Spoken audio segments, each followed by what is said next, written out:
Everyone was silent for a few minutes. They continued to check outside for any sign of land. Finally, the pilot decided they needed a plan for either finding land or ditching the aircraft in the ocean below. Crew, listen up. If we continue on this heading, at some point we should find some sort of land. If not, we will need to prepare for ditching the aircraft. We pulled back the airspeed to save fuel, but there's no way of knowing if we are being affected by outside forces, like the wind.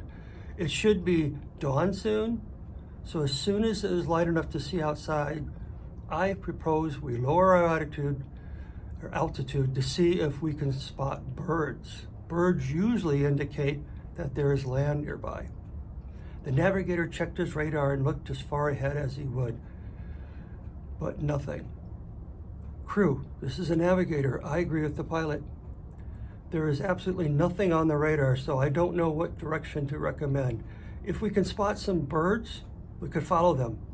They have to land sometime, just like us. It was clear that everyone agreed. The pilot started a slow descent.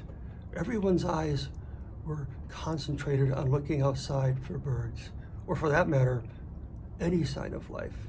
As they passed through 20,000 feet, the sun started to rise. Navigator, the sun still rises in the east, so at least we know our compass still works, or is close. Everyone keep your eyes peeled. Sunrise is usually a very active time for birds. By the time they reached 10,000 feet, the sun was completely up. Since they were traveling east, it was blindingly bright in the horizon. Even though it was hard to see looking forward, they could look down at the ocean. The closer they got to the water, they could start to see waves. At 5,000 feet, the sun was high enough that they had a better view looking forward. The navigator was alternating between checking the radar and checking outside.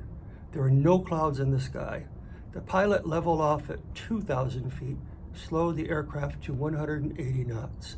All of a sudden, the loadmaster excitedly made an announcement to the crew.